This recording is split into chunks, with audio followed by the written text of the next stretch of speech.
नमस्कार, बहुत स्वागत है आप सभी का। मैं हूं सौरभ शर्मा। मेरे ठीक सामने देश की संसद है, जहां पर अब से थोड़ी देर में इतिहास रचा जाने वाला है।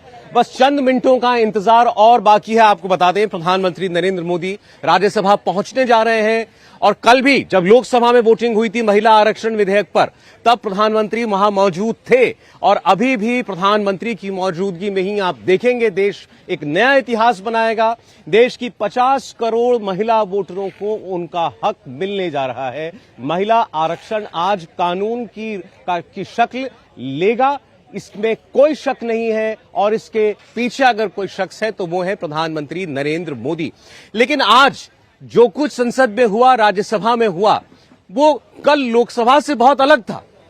लोकसभा में लगभग सर्वसम्मति से ये बिल पास हुआ, केवल 2 वोट इसके खिलाफ पड़े। लेकिन आज वही पार्टियां जो कल लोकसभा में इसका साथ दे रही थी, आज वो कांग्रेस पार्टी इस पर संशोधन लेकर आती है। आरजेडी इसे सिलेक्ट कमेटी को भेजने की मांग करती है। यानी आज भी ऐसी तमाम कोशिशें हो रही हैं कि इस बिल का रास्ता रोका जाए, किसी तरीके से देश में महिला आरक्षण कुछ और वक्त के लिए टल जाए, क्योंकि अब इसे रोक तो परमानेंटली कोई सकता नहीं। लेकिन इस बार नरेंद्र मोदी की तैयारी पक्की है। उनकी पार्टी जो बिल लेकर के आई है, उनकी सरकार जो कानून बनाना चाहती है, उसके लिए सारे बंदोबस्त मुकम्मल कर लिए गए हैं। और आप याद कीजिए 2014 जब देश ने नरेंद्र मोदी को देश का प्रधानमंत्री चुना था, उस वक्त एक नारा गूंजता था, मोदी है तो मुमकिन है। इस नारे की हकीकत को बताने वाले बहुत से उदाहरण दिए जा सकते हैं जो पिछले 9-10 वर्षों में हमने देखे, और उन्हीं में से एक ये महिला आरक्षण का कानून भी है जो आज बन करके रहेगा। लेकिन इसके पीछे की सोच क्या है, नरेंद्र मोदी की कमिटमेंट क्या है, देश की महिलाओं को उनका हक देने के पीछे की जिद क्या है, आइए देखते हैं। मोदी हैं तो मुमकिन है, मगर क्या क्या मुमकिन है, कैसे कैसे मुमकिन है। मोदी हैं तो विरोधी लोकसभा में, राज्यसभा में प्रधानमंत्री की स्पीच पर मेज थपथपा सकते हैं।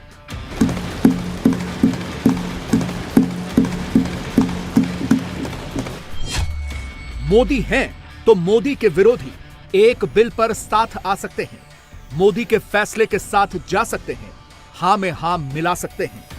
जो सदस्य इसके पक्ष में हाँ कहें। मोदी हैं तो विरोधी नई संसद की तारीफ कर सकते हैं, मोदी ने अच्छा काम किया ये तक कह सकते हैं। मोदी हैं तो दिन रात प्रधानमंत्री को गाली देने वाले भी ताली बजा सकते हैं। This is quite a nice building. Nice peacocks. Nice peacock feathers on the ground. Modi हैं तो हिंदुस्तान चांद पर भी जा सकता है, G20 की कामयाब मेजबानी भी कर सकता है। मोदी हैं तो आज का भारत चीन को भी आंख दिखा सकता है, कनाडा की भी हेकड़ी निकाल सकता है, देश के दुश्मनों की गर्दन भी पकड़ सकता है। यही समय है, सही समय है कि आज भारत एक नई चेतना के साथ पुनर्जागृत हो चुका है।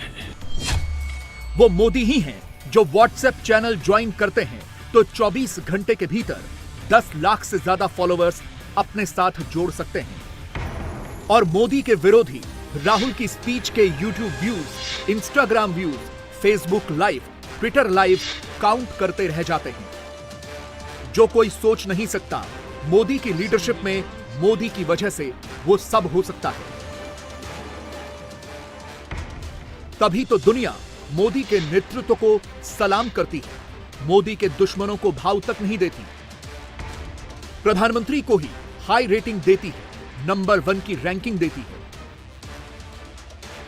ये मोदी ही हैं जिनसे लड़ने के लिए राहुल को कुली बनना पड़ता है, ब्रीफकेस ढोना पड़ता है, सियासी स्टंट करना पड़ता है। ये मोदी ही हैं जिनका महिला वाला मास्टर स्ट्रोक देखकर प्रियंका को महिलाओं के बीच पहुंचना पड़ता है और हर बार महिलाओं का ही जिक्र करना पड़ता है। यहां इस महिलाओं की मीटिंग में खड़े हुए और भी गौरव इसलिए होता है क्योंकि मीटिंग में मंच पर आने से पहले जब मैं यहां गई और मैंने एक एक स्टॉल देखा तो मैंने जो महिलाएं देखी उसमें आत्मनिर्भर, उनमें अपना आत्मविश्वास, साहस, खुशी से मुस्कुरा रही हैं कि सरकार ने उनके लिए कुछ किया है, और जो सरकार ने किया है उसके बल पर वो अपने पैरों पे खड़ी हुई हैं। मोदी क्या कर रहे हैं, मोदी के विरोधी क्या कर रहे हैं, राहुल क्या कर रहे हैं, क्या कह रहे हैं, फुल डिटेल आगे देंगे। पहले मोदी की लीगेसी की बात करते हैं। जो काम पंडित नेहरू न कर पाए, इंदिरा गांधी न कर पाई, राजीव गांधी न कर पाए, मनमोहन सिंह नहीं कर पाए, वो सारे पेंडिंग काम मोदी ने पूरे कर दिए। जिनमें से सबसे इंपॉर्टेंट काम था महिलाओं को सशक्त बनाना, लोकतंत्र के मंदिर में उनकी भागीदारी बढ़ाना। यथा संशोधित महिला आरक्षण बिल लोकसभा में सर्वसम्मति से पास हो गया। 14 से पहले जो कोई सोच भी नहीं सकता था, मोदी ने उस नामुमकिन लक्ष्य को हासिल कर लिया। कल भारत की संसदीय यात्रा का एक स्वर्णिम पल था।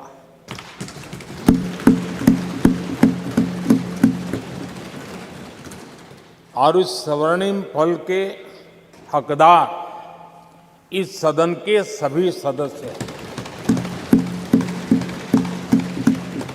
सभी दल के सदस्य हैं, सभी दल के नेता भी हैं। सदन में हो या वह सदन के बाहर हो, वे भी उतने ही हकदार हैं। और इस पवित्र कार्य को करने के लिए आप सबने जो योगदान दिया है, समर्थन दिया है, सार्थक चर्चा की है, सदन के नेता के रूप में मैं आज आप सबका पूरे दिल से, सच्चे दिल से आदरपूर्वक अभिनंदन करने के लिए खड़ा हुआ हूं, धन्यवाद करने के लिए खड़ा हूं। नमस्कार। सोचिए, 27 साल बाद मोदी के नेतृत्व में ही यह असंभव सा दिखने वाला लक्ष्य पूरा हुआ। न कोई पर्चा फटा, न कोई शोर शराबा हुआ। पक्ष विपक्ष सबकी मर्जी से ही नारी शक्ति वंदन अधिनियम पास हुआ और महिलाओं ने मोदी को यह मैसेज दिया। Thank you Modi ji, thank you, thank you Modi ji, thank you Modi ji, thank you Modi ji, धन्यवाद Modi ji, thank you Modi ji, thank you Modi ji, thank you Modi ji, thank you Modi ji. Modi पिछले 27 साल के सारे outstanding issues one by one complete कर रहे हैं। राम मंदिर बन रहा है, धारा 370 अब इतिहास बन चुकी है, काशी विश्वनाथ कॉरिडोर बन गया, काशी का कायाकल्प हो गया, डिजिटल ट्रांजैक्शन में हिंदुस्तान पूरी दुनिया में सबसे आगे निकल गया, 80% भारतीयों को अपना बैंक अकाउंट मिल गया, 100% घरों में शौचालय की सुविधा हो गई, देश की 52% आबादी को इंटरनेट की सुविधा मिल गई, देश के रोड नेटवर्क में 59% का इजाफा हो गया। मोदी सरकार में 2000 गैर जरूरी नियम कानून खत्म किए जा चुके हैं। अचीवमेंट्स की ये लिस्ट इतनी लंबी है कि बताते बताते पूरी रात बीत जाएगी, लेकिन मोदी इतने से नहीं रुकने वाले हैं। मोदी ने अपनी अगली टास्क लिस्ट अभी से रेडी कर रखी है। जबकि मोदी के विरोधी अभी भी लाइट कैमरा एक्शन वाली पॉलिटिक्स में ही बिजी हैं। राहुल अचानक दिल्ली के आनंद विहार रेलवे स्टेशन पहुंच जाते हैं, कुली भाइयों के साथ वक्त बिताते हैं, उनके कंधों का, उनके सिर का बोझ अपने सिर पर उठाते हैं। और इधर राहुल की सोशल मीडिया आर्मी जननायक वाला टेक्स्ट फिट करके बैठ जाती है।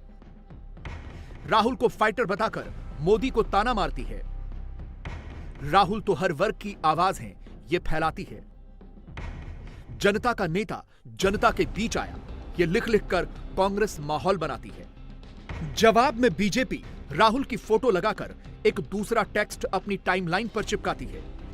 बीजेपी की आईटी सेल को हैक करने वाले अमित मालवीय पूछते हैं, ट्रॉली वाले ब्रीफकेस को राहुल ने सिर पर क्यों उठाया, उसे हाथ से क्यों नहीं चलाया? कुली वाले अवतार में राहुल ने ब्रीफकेस सिर पर उठाया, इसमें कोई बुरी बात नहीं है, लेकिन क्यों उठाया, यह बड़ा सवाल है।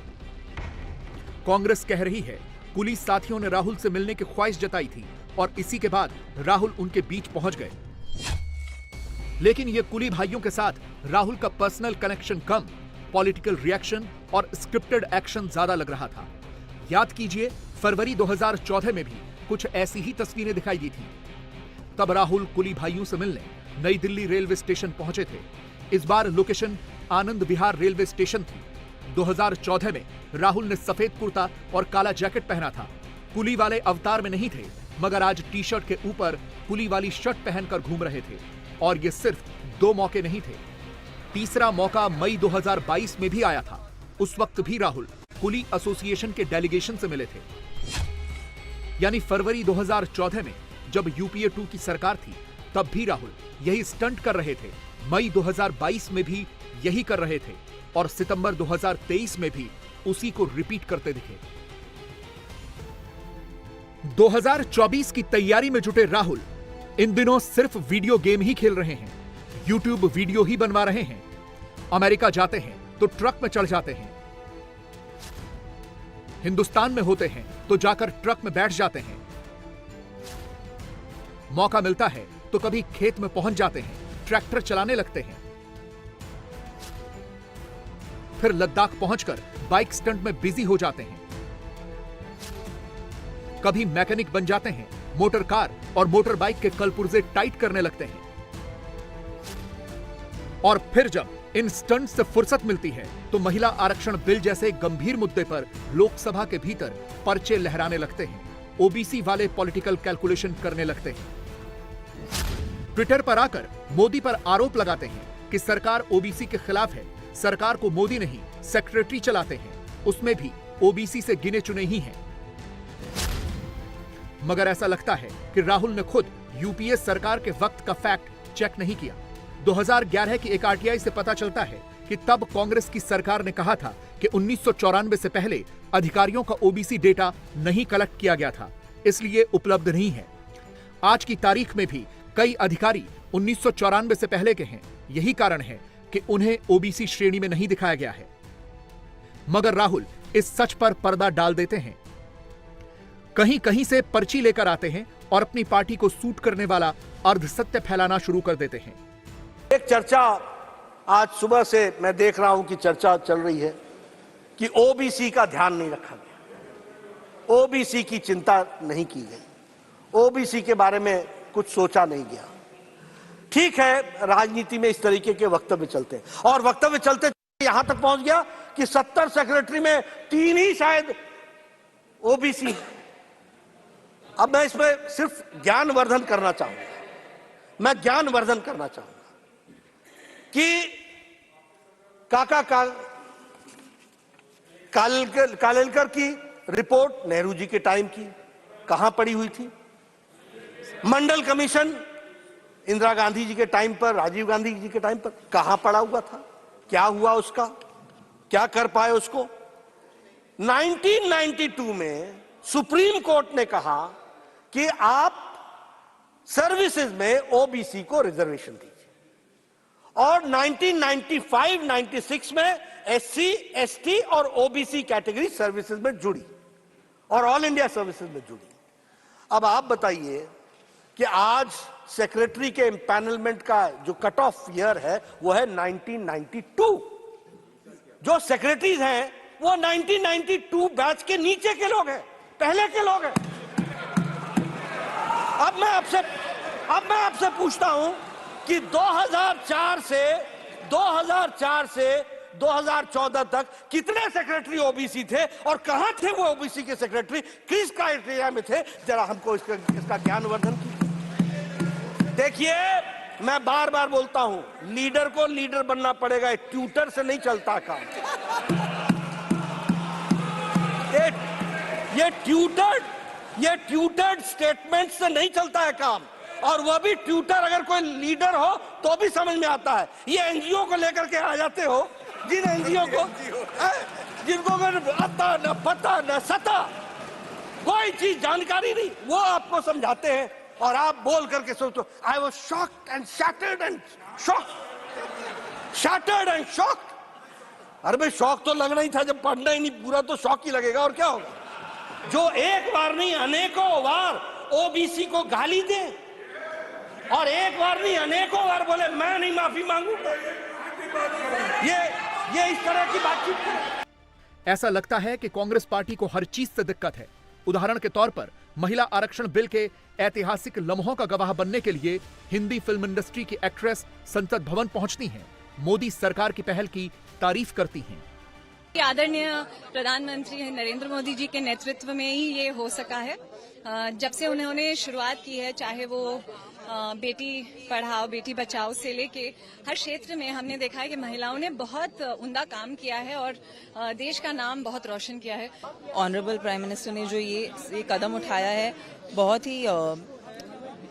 ही फ्यूचर के बारे में सोच के हमारे देश की औरतों के बारे में उनके कैसे बढ़े उसके बारे में सोच के उन्होंने किया है।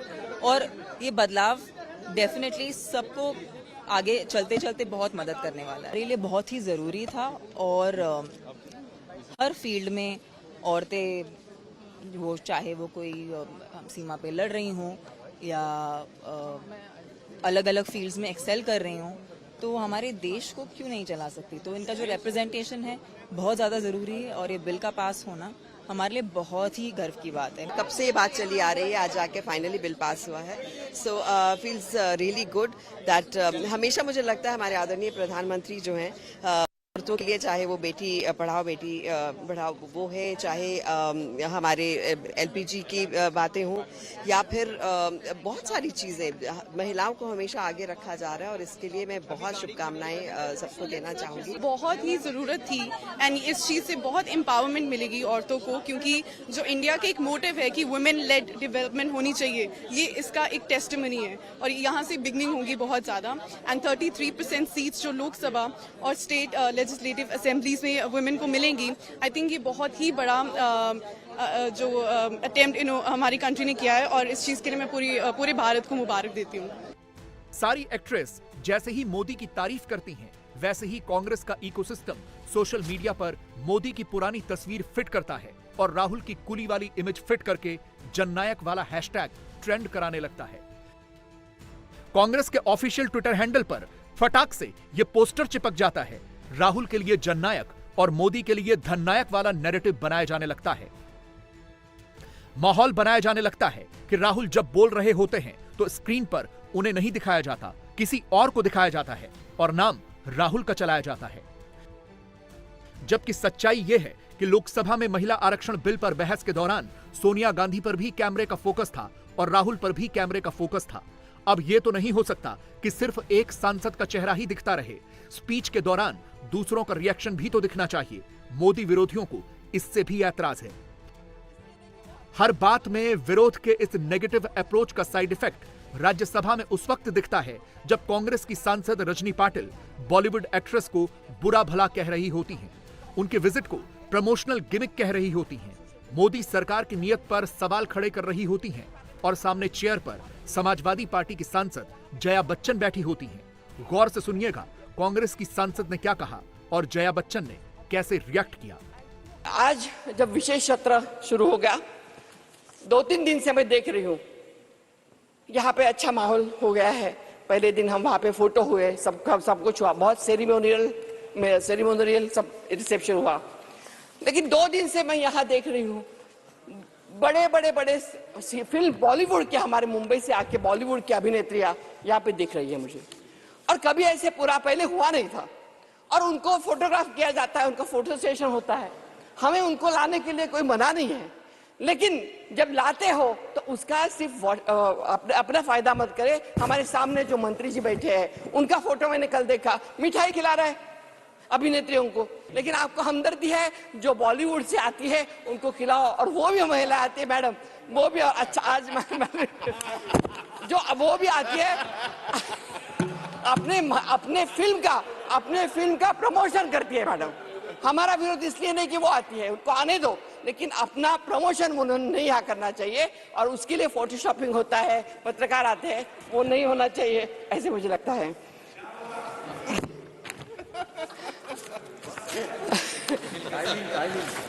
दूसरी बात यह है कि जब आपने हमें दिया है, मैं चेयर का रिस्पेक्ट की वजह से आपको कुछ कह नहीं रही हूँ। गुरुवार को लोकसभा में चंद्रयान 3 की कामयाबी और अंतरिक्ष कार्यक्रम पर चर्चा होनी थी। शुरुआत में मोदी खुद सदन में मौजूद रहे, मगर फिर जैसे ही राजनाथ सिंह ने चर्चा की शुरुआत की, लोकसभा में कांग्रेस के नेता अधीर रंजन चौधरी ने चीन वाला टेप ऑन कर दिया। पूछ दिया कि हिम्मत है तो चीन पर बोल कर दिखाओ। अब इसे शुद्ध रूप से पॉलिटिक्स न कहें तो क्या कहें, मगर इस बार रक्षा मंत्री ने भी सीधा जवाब दिया। अब तो पूरी हिम्मत है, पूरी हिम्मत है, पूरी हिम्मत है, पूरी हिम्मत है, पूरी हिम्मत है, पूरी हिम्मत है। मत मत मत इतिहास में मत ले जाओ अधीर रंजन जी, इतिहास में मत ले जाइए। मैं चर्चा करने को तैयार हूं और सीना चौड़ा करके मैं चर्चा करने को। वैसे लोकसभा में महिला आरक्षण बिल सर्वसम्मति से पास होने के बाद सबकी निगाहें राज्यसभा में टिकी थी, लेकिन बहस की शुरुआत होने से पहले ही कांग्रेस और मोदी विरोधियों की टोली ने यह फैलाना शुरू कर दिया कि मोदी सिर्फ झांसा दे रहे हैं, बिल लेकर नहीं आने वाले। कांग्रेस ने सीधा आरोप लगाया, मोदी महिला आरक्षण बिल को 2029 तक लटकाना चाहते हैं, भटकाना चाहते हैं। अगर यह बिल 29 में ही वजूद में आना था तो स्पेशल सेशन क्यों बुलाया, ये तक कहा गया। मगर इसमें भी फैक्ट्स कम और विपक्ष का शोर ज्यादा था। मोदी विरोधी गुट का इरादा सिर्फ गुमराह करने का था। यह बिल 2029 तक ही क्यों वजूद में आएगा, इसका सच बीजेपी अध्यक्ष जेपी नड्डा को बताना पड़ा। कल करने का आज करो, आज करने का अब करो, और फिर तो पल में प्रलय होगा तो फिर करेंगे कब, पल में प्रलय होगा तो फिर करेंगे कब मिस्टर नड्डा। तो इसीलिए आप आज कीजिए, वी आर रेडी। वो इलीगल नहीं होता, जुडिशरी नहीं होता, कुछ नहीं। कुछ इस तरह की चर्चा भी हुई कि इस बिल को अभी से लागू कर दो। इस तरह की चर्चा भी हुई कि इसमें देरी क्यों। मैं यहां स्पष्ट करना चाहता हूं कि कुछ संवैधानिक व्यवस्थाएं होती हैं, कुछ संवैधानिक तरीके से कार्य करने का तरीका होता है। आखिर हमने महिलाओं को रिजर्वेशन देना है, पर किस सीट पर रिजर्वेशन मिले, किस सीट पर ना मिले, इसका फैसला कौन करेगा? इसका फैसला सरकार नहीं कर सकती, ये क्वासी जुडिशियल बॉडी करती है। उसको नॉमिनेट करना पड़ता है, उसको नॉमिनेट करना पड़ता है, उसको फिर वो। अब मैं अगर सरकार में हूं और मैं वायनाड को अगर रिजर्व कर दूं तो, अमेठी को कर दूं तो, अगर मैं अमेठी को कर दूं तो, अगर मैं रायबरेली को कर दूं तो, ये इसके लिए दो चीजें आवश्यक है। कालबुर्गी को कर दूं तो इसके लिए दो चीजें आवश्यक है। पहला कि सेंसस हो, जनसंख्या हमारे सामने आए, और उसके साथ साथ फिर public hearing, quasi judicial body के माध्यम से पब्लिक हियरिंग हो, सीट्स निकाली जाए, नंबर निकाला जाए, और उसको निकालने के बाद उसको आगे बढ़ाया जाए। मैं यहां यह भी कहना चाहूंगा कि कुछ लोग कह रहे हैं कि सीटों में आप बढ़ा दोगे। अरे सीटें अगर बढ़ेंगी तो 33% भी तो बढ़ करके आएगा। इतना तो सिंपल मैथमेटिक्स समझना चाहिए। 33% तो बढ़ी हुई सीटों का भी होगा, आपको उसमें भी स्थान मिलेगा। इसलिए नियम कानून से हम ये मानते हैं कि आज अगर आप बिल पास करते हो तो 2029 में महिला आरक्षित महिलाएं हमारी एमपी बन करके आ जाएंगी, ये बात पक्की है। शाम होते होते आरजेडी के मनोज झा ने भी वही बम फोड़ दिया जो बुधवार को राहुल और सोनिया गांधी ने फोड़ा था, यानी नारी शक्ति वंदन अधिनियम के तहत SC, ST, OBC को शामिल किया जाए। याद रहे, यूपीए काल में भी जब बिल लाया गया था, उस वक्त भी SC, ST, OBC के नाम पर शोर मचाने वालों में लालू की पार्टी का नाम था। अगर आपके माध्यम से मेरी बात पहुंच रही हो तो आज मैं आग्रह करूंगा तमाम साथियों से, चिंता न करिए दलीय व्हिप की।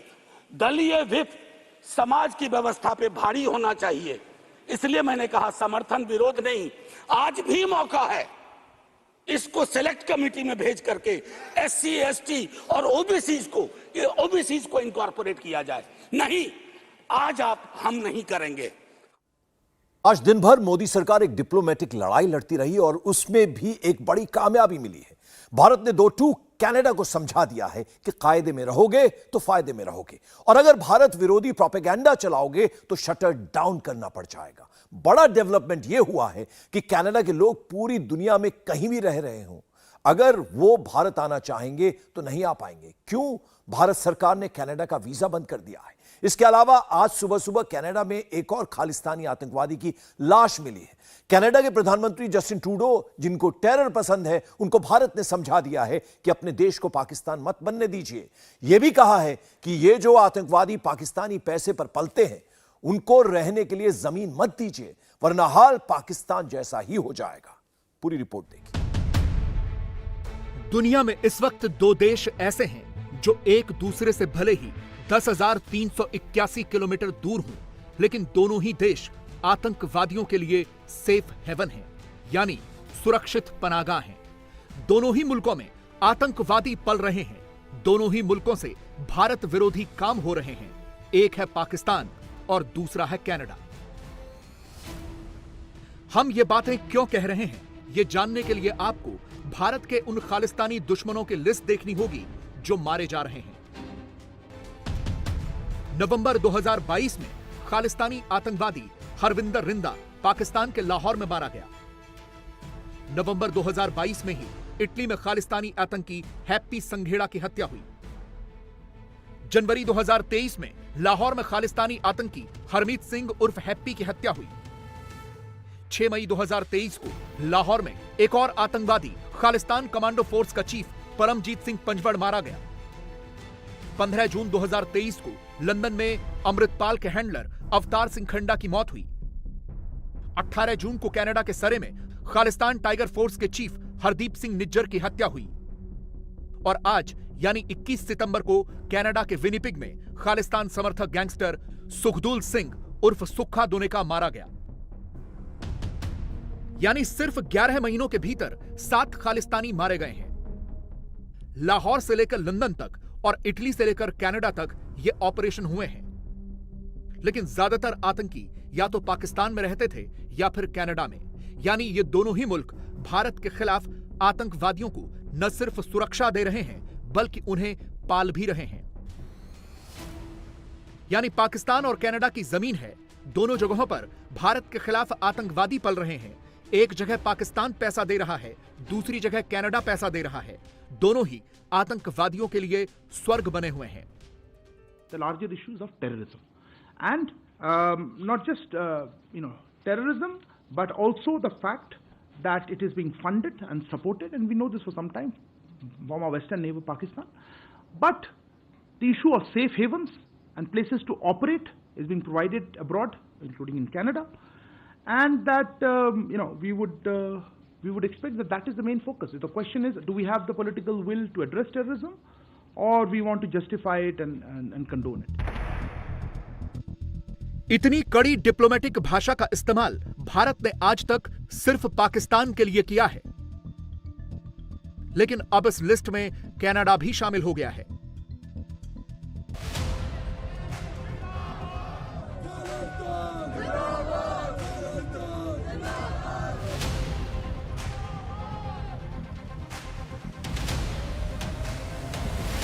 क्योंकि कनाडा लगातार भारत के खिलाफ खालिस्तान की आग को भड़का रहा है, खालिस्तानी आतंकवादियों और भारत के दुश्मनों को शरण दे रहा है। कनाडा खालिस्तानी आतंकवादियों का अड्डा बना हुआ है। देखिए कनाडा में कौन कौन छिपा हुआ है। अर्शदीप सिंह उर्फ अर्श डल्ला, चरणजीत सिंह उर्फ रिंकू बहला, गुरपिंदर सिंह उर्फ बाबू डाला, लखबिंदर सिंह उर्फ लांडा, रमनदीप सिंह उर्फ रमन जज, सतवीर सिंह उर्फ सैम और सनोवर ढिल्लों। कल तक इसमें सुखदुल सिंह उर्फ सुक्खा का भी नाम था, जो आज कनाडा में मारा गया। कल ही एनआईए ने आतंकवादियों और गैंगस्टर की एक लिस्ट जारी की थी, जिसमें से ज्यादातर कनाडा में छिपे हुए थे और इस लिस्ट में 9वें नंबर पर सुखदूल सिंह का नाम था। कल लिस्ट जारी हुई और आज सुखदूल सिंह मारा भी गया। सुखदूल सिंह फर्जी दस्तावेजों के सहारे 2017 में कनाडा गया था। सुखदूल सिंह पर पंजाब में कुल 18 केस दर्ज थे, जिसमें हत्या की कोशिश और लूट जैसे गंभीर केस थे। वो पंजाब के मोगा के दुनके कला गांव का रहने वाला था। पिछले साल मार्च में कबड्डी खिलाड़ी संदीप नांगल की हत्या में भी उसका नाम आया था। ये हमारा इनके सुखा दुनके के खिलाफ करीब टोटल 18 केसेस रजिस्टर्ड ने करीब, एंड अपने मोगा जिला में वी कैन से अराउंड 12-13 होंगे और बाकी 4-5 केसेस हैं बाकी जिला में, लाइक जलंधर रूरल, बठिंडा, मुक्तसर बाकी जिला में है, एंड मैक्सिमम बाकी केसेस हैं अपने मोगा जिला के हैं। किसकी धाराओं में सबसे अगर खतरनाक केस की बात करें तो किसकी धाराओं में सबसे ज्यादा जो है? मोस्टली मर्डर केस हैं। मर्डर केस के अलावा अटेम्प्ट टू मर्डर केसेस हैं, लड़ाई झगड़ा है, ट्रेसपासिंग, क्रिमिनल ट्रेसपासिंग, और इसके अलावा एक्सटॉर्शंस भी हैं, टारगेट किलिंग्स भी हैं। अब ये सुखदूल सिंह उर्फ सुक्खा कौन था, ये भी समझ लीजिए, और ये कैसे खालिस्तानी बना, इसकी पूरी क्राइम कुंडली पता चल गई है। सुखदूल सिंह कनाडा में बसे खालिस्तानी आतंकवादी अर्श डल्ला का राइट हैंड था। अर्श डल्ला कौन था? अर्श डल्ला जून में मारे गए आतंकवादी हरदीप सिंह निज्जर का राइट हैंड था। अब हरदीप सिंह भी मारा गया है और सुखदूल सिंह भी मारा गया है। बचा तो अर्शदीप सिंह उर्फ अर्श डल्ला। अर्शदीप सिंह भारत का मोस्ट वांटेड आतंकवादी है। उसकी भी खबर किसी भी वक्त आ सकती है। और ये सब गैंग वॉर में मारे जा रहे हैं। सुखदूल सिंह की हत्या की जिम्मेदारी लॉरेंस बिश्नोई गैंग ने ली है। लॉरेंस बिश्नोई बड़ा गैंगस्टर है और उसका एक और साथी गैंगस्टर गोल्डी बराड़ भी कनाडा में रहता है। गोल्डी बराड़ वो है जिसने सिंगर सिद्धू मूसेवाला की हत्या करवाई थी। दोनों एक दूसरे के देशों में रहकर अपने दुश्मनों का सफाया कर रहे हैं। इसीलिए तो डे 1 से यह कहा जा रहा है कि कहीं हरदीप सिंह निज्जर की हत्या इसी गैंग वॉर में तो नहीं हुई, जिसका आरोप कनाडा के प्रधानमंत्री भारत पर लगा रहे हैं।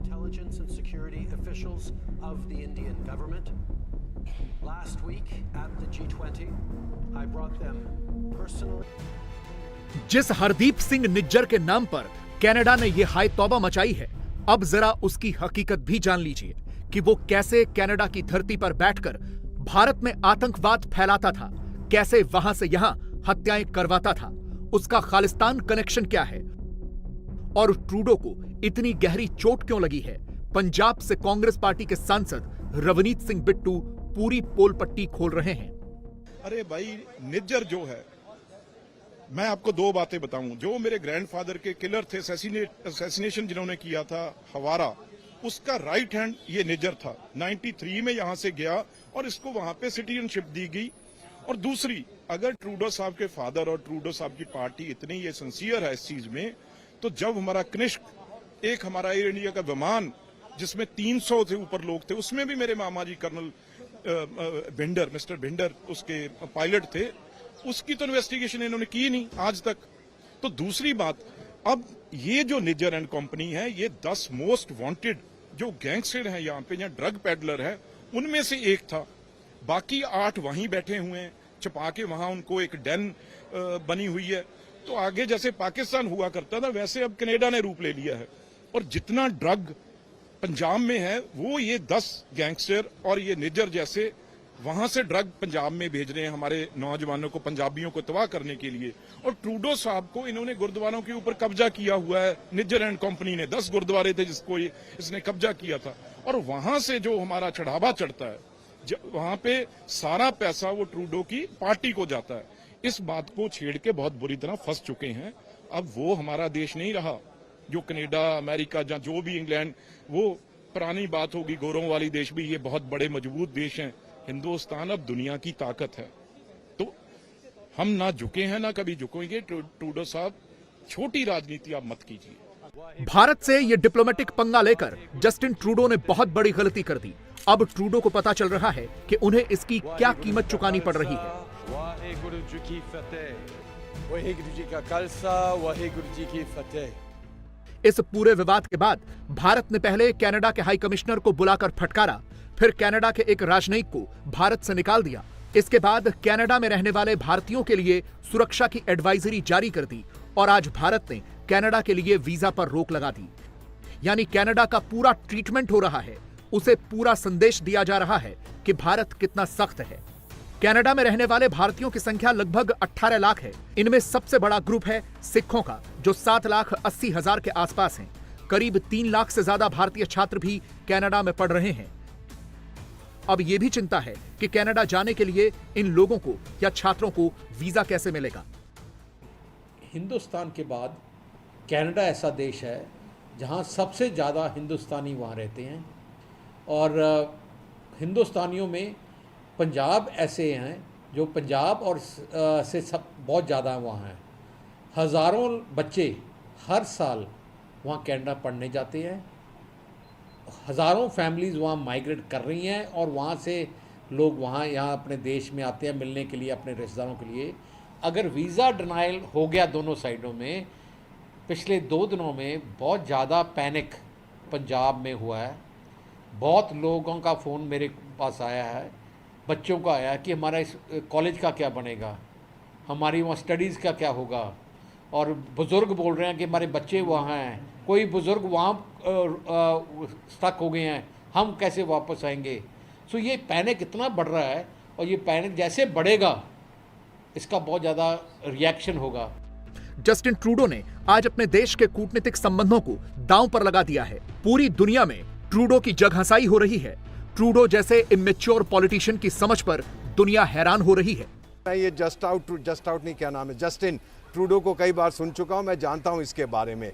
पहली चीज़ तो ये है कि इसकी बुद्धि जो है वो बहुत सीमित है। दिल्ली आने से पहले इसने, अब पता हमको लग रहा है, कई अपने मित्रों से कहा था कि भाई मैं वहाँ जा रहा हूँ, तो आप जो अपने स्पीचेस देंगे, सुनिए ध्यान से, G20 में, उसमें जिक्र करिएगा माइनॉरिटी राइट्स का, क्योंकि उसके जो ब्रदर इन लॉ हैं। और इस वक्त केंद्रीय मंत्री स्मृति ईरानी जी हमारे साथ जुड़ रही हैं। हम यहाँ विजय चौक पर मौजूद हैं और हमारे सामने पार्लियामेंट हाउस है। इस वक्त राज्यसभा में चर्चा चल रही है और बस थोड़ी देर में वहां मतदान होने वाला है। स्मृति जी, बहुत स्वागत है आपका इंडिया टीवी पर।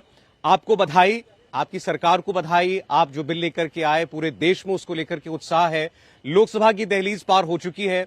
आपसे बस मैं इतना जानना चाहता हूं पहले कि आपको पूरा यकीन है कि जिस उत्साह के साथ लोकसभा ने इस बिल को पारित किया, वैसा ही कुछ हम राज्यसभा में होता देखेंगे और ये कानून की शक्ल लेगा?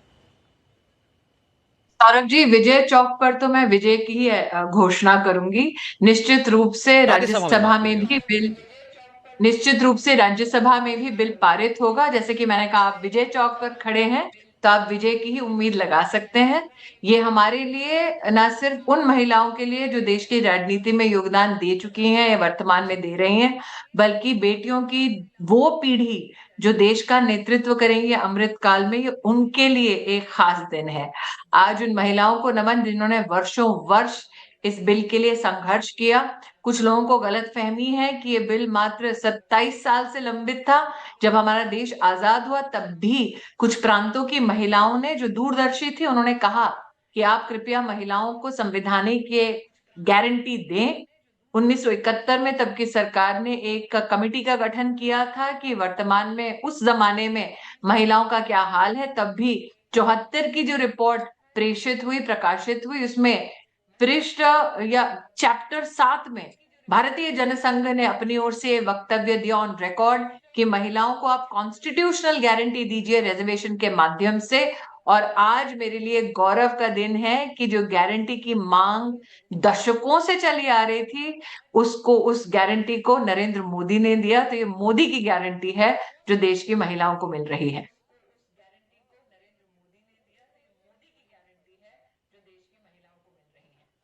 स्मृति जी, हमारे बीच में भी एक बड़ा एक कौतूहल का विषय है। हम लोग यहाँ अपने मेहमानों के साथ इस पर दो रोज से चर्चा कर रहे हैं कि वो पार्टियां भी जो हमने देखा जब ये बिल लाया गया पिछली बार, इस हद तक चली गई, कॉलर खींचे गए, कागज फाड़े गए, बिल की कॉपियां फाड़ी गई, वो भी आज इसका विरोध नहीं कर पा रही हैं। उनको भी कहना पड़ रहा है कि हाँ, हम भी चाहते हैं कि ये बिल पास होना चाहिए, ये कानून बनना चाहिए।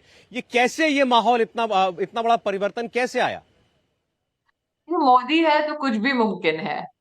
और नरेंद्र भाई ने देश को वादा किया था कि संसद के नए भवन में इतिहास हम रचते हुए देखेंगे, संकल्पों को सिद्धि तक पहुंचते देखेंगे।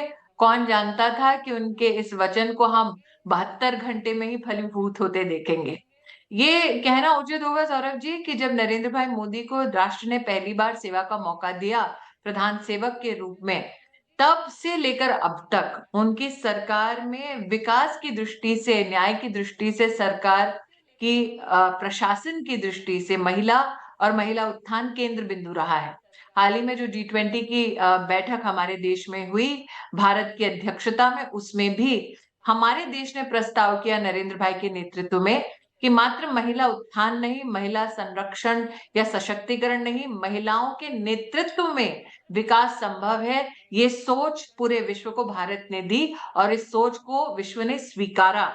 तो अगर हम विमेन लेड डेवलपमेंट की बात करते हैं तो जो लीडरशिप उसका एक स्वरूप है, आज वो फलीभूत हो रहा है। कॉन्स्टिट्यूशनल गारंटी आज नरेंद्र भाई दे रहे हैं।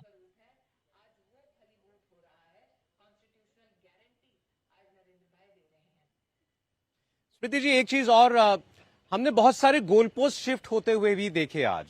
कांग्रेस पार्टी की बात करें जो आज भी क्रेडिट लेना चाह रही है कि भैया हमारा बिल है। सोने जी ने कहा अपना बिल है, जब उनसे सवाल पूछा गया कि ये विधेयक लेकर के आया जा रहा है। उनके अपने बिल में 2010 में ओबीसी आरक्षण की बात कहीं नहीं थी, महिला आरक्षण के अंदर। आज अचानक वो भी इसका जिक्र कर रही हैं। राहुल गांधी कह रहे हैं आप कास्ट सेंसस कराइए, ओबीसी को आरक्षण दे दीजिए। श्रेय भी चाहिए लेकिन फिर ये नुक्ता भी है।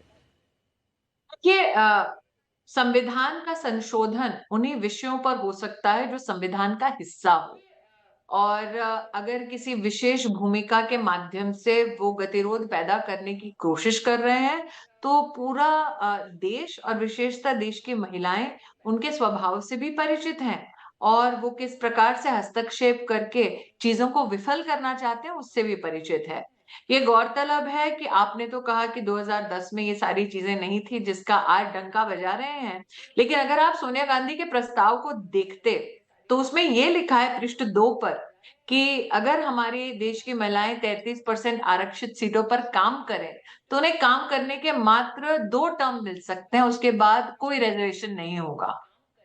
और ये नरेंद्र भाई के बिल में बिल्कुल नहीं है, जबकि नरेंद्र भाई ने जो बिल प्रस्तुत किया हमारी देश की संसद में उस पर स्पष्ट रूप से लिखा है कि जब से ये कानून लागू होगा तब से लेकर 15 साल तक रिजर्वेशन तो रहना ही रहना, और तत्पश्चात भी संसद अगर चाहे तो पुनः महिलाओं को 15 साल बाद रिजर्वेशन दे सकता है। एक चीज और, सोनिया गांधी जी ने जो प्रस्ताव दिया था उसमें आप रिजर्वेशन कैसे करेंगे ऐसी कोई व्यवस्था बिल में साफ दिखती नहीं थी। इस बिल में जो नरेंद्र भाई मोदी की सरकार में राष्ट्र को समर्पित हुआ है उस पे स्पष्ट रूप से लिखा है क्या क्या संवैधानिक प्रक्रिया के माध्यम से रिजर्वेशन हमारे देश में लागू होगा। तो निश्चित रूप से ना उन्होंने संविधान पढ़ा गांधी खानदान ने, अथवा अगर पढ़ा तो जानबूझकर संविधान के विरोध में जाकर व्यवस्थाएं बने, ऐसे गांधी खानदान का प्रस्ताव है।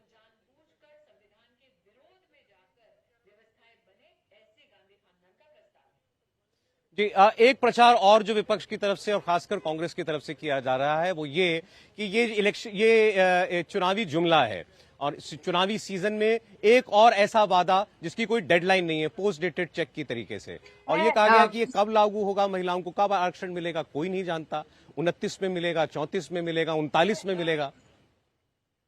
देखिए, जानबूझकर अगर विपक्ष भ्रमण की स्थिति पैदा करना चाहता है अथवा अगर विपक्ष ये कह रहा है कि उन्होंने संविधान नहीं पढ़ा है तो उन्हें ये सार्वजनिक रूप से स्वीकार करना पड़ेगा, क्योंकि आज हमारे देश के नागरिक डिजिटल युग है। मैं तो उनसे आग्रह करूंगी तुरंत आप डिजिटली ही चाहें तो अपने संविधान की आर्टिकल 82 को, अनुच्छेद 82 को पढ़ लें।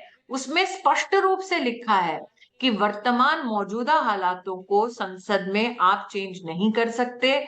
आप 2026 में जो सेंसस होकर पहला प्रकाशित होगा तत्पश्चात सीटों का रीअलाइनमेंट या रीएडजस्टमेंट कर सकते हैं, जो विषय संविधान खुद मंजूरी नहीं दे रहा 24 में करने की।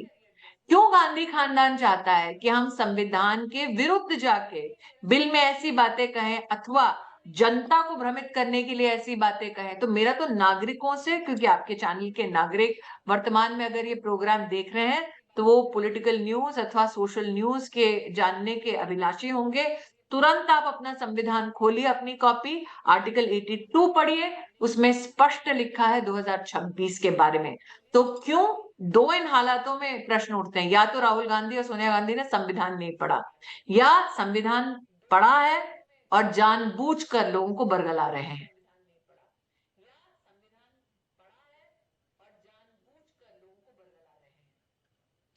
राहुल गांधी तो इस हद तक गए, उन्होंने कहा कि देखिए बताइए, हमारे देश में 90 सेक्रेटरी हैं सरकार में जो काम करते हैं, 3 उसमें से केवल ओबीसी समुदाय में से आते हैं। तो ये हालत है हमारे यहाँ ओबीसी समुदाय को प्रतिनिधित्व देने के मामले में, सशक्तिकरण के मामले में। क्यों ये सरकार जो है जातिगत जनगणना नहीं कराना चाहती?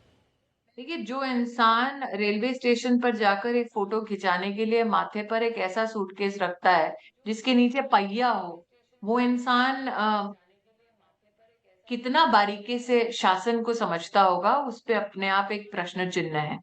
लेकिन आप अगर सेक्रेटरीज की बात करते हैं तो 92 बैच के लोग आज सेक्रेटरीज हैं। तो अगर आप देखें कि उनकी पृष्ठभूमि क्या है, तो इसका मतलब अपने एंट्री लेवल पर स्वयं गांधी खानदान ने ओबीसी को रोका।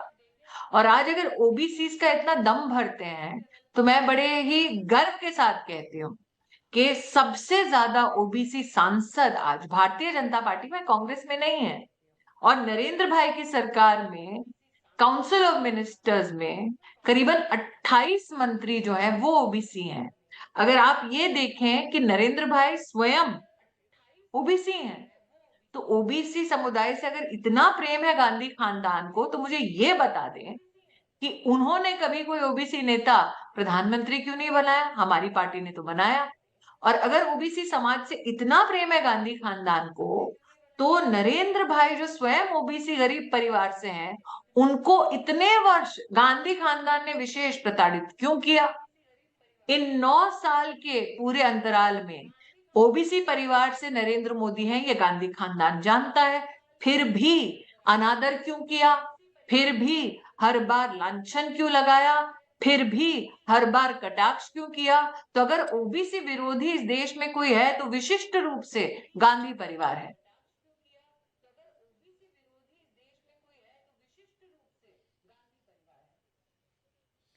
स्मृति जी, बहुत शुक्रिया आपके समय के लिए। राज्यसभा में थोड़ी देर में मतदान में मुझे पूरी उम्मीद है कि हम एक इतिहास रचते हुए देखेंगे आज देश को। और मुझे कहते हुए बड़ी खुशी हो रही है और बड़ा गर्व है ये कहते हुए कि मैं उस देश में रहता हूं जो अपनी आधी आबादी को, अपनी महिलाओं को ये हक देने जा रहा है जो काम दुनिया में किसी ने नहीं किया, वो भारत करने जा रहा है। बहुत शुक्रिया आपका।